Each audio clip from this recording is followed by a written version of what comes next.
30 adet ramkam var. Rudovski ramkalar.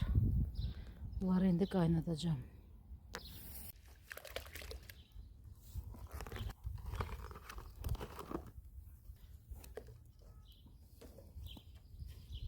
Başka dərin qabım yoxdur.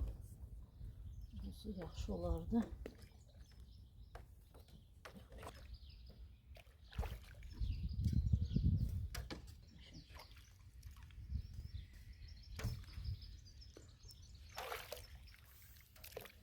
Olacağım. Ama arı yeşili gören şey ama diye içine bak. Bal yiyeceğim, bal yiyeceğim. Ama heç kim fikirləşmir ki, bu balı elə belə əmələ gəlmir, asan da əmələ gəlmir. Görünə əziyyətlərdən keçirik. Bunları hələ əllə gərək bir-bir təmizləyim. Tonqalı qalayandan ayaqdan əlləşirəm ki, bunu qalayım, əmələ getirə bilmirəm.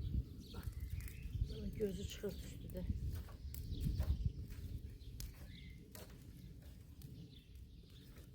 Diğer sineğe lazımdır əziyyət elə gedim 30 manat verim 1 kilo bal alım ama elə değil. Hobbi deyilən bir şey var, hobbi, azart, həvəs.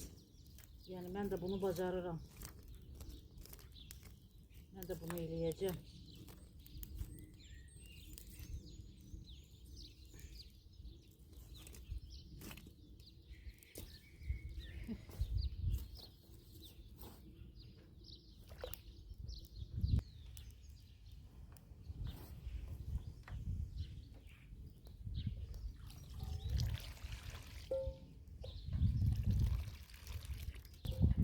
Az qalıb 30 ramkanı belə qaynatıram.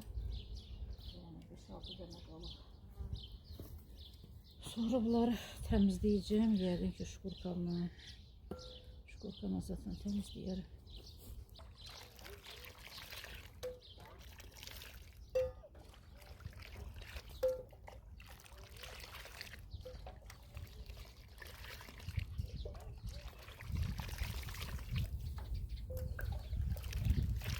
Dənəsi qalıb, onları da atarım. Bu qədər ramkanı qaynatmışam. Qurusunlar. Burada hələ su ilə də bunları yuyacağım. Üstündən su fışqırdacağım.